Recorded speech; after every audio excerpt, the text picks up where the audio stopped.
Hello all, let's upgrade the chicken. Sorry kitchen. Have a look. ఇది వచ్చేసి biryani pot. మీరు rice, khichdi అలాంటివి చేసుకో. ట్రైప్లై స్టెయిన్లెస్ స్టీల్లో కుక్ చేయడం వల్ల హెల్త్కి చాలా మంచి. ఎవరైతే aluminium and non stick use చేస్తున్నారో వెంటనే దీనికి షిఫ్ట్ అస్సలు అడుగంటుకోదు, మాడిపోదు, చాలా బాగుంటుంది టేస్ట్ కూడా, అండ్ త్వరగా కూడా కుక్ అయిపోతుంది. ఓన్లీ థింగ్ మీరు చేయాల్సింది ఏమంటే కుక్ చేసేటప్పుడు దగ్గరే ఉండాలి. అక్కడే పెట్టేసి అంటే కుక్ చేసేటప్పుడు వదిలేసి ఒక 5 minutes అలా వెళ్ళేసి వచ్చారనుకోండి అది మాడిపోతుంది. అదొక్కటి చూసుకోవాలి, అదొక్కటే డిసడ్వాంటేజ్.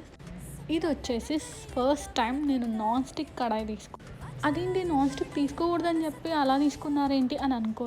నేను ఎందుకు తీసుకున్నా అంటే నాకు ఎప్పటి నుండో గ్రానైట్ స్టోన్ కడాయి యూజ్ చేయాలి అని ఒక చిన్న విష్ ఉండదు. సో ఇది వచ్చేసి prestige mini pressure cooker, only 2 litre. మేము ఇద్దరమే ఉంటాం కాబట్టి మినీ కుక్కరే మాకు బెస్ట్ అనిపించి అలా తీసేసుకున్నాను. దట్స్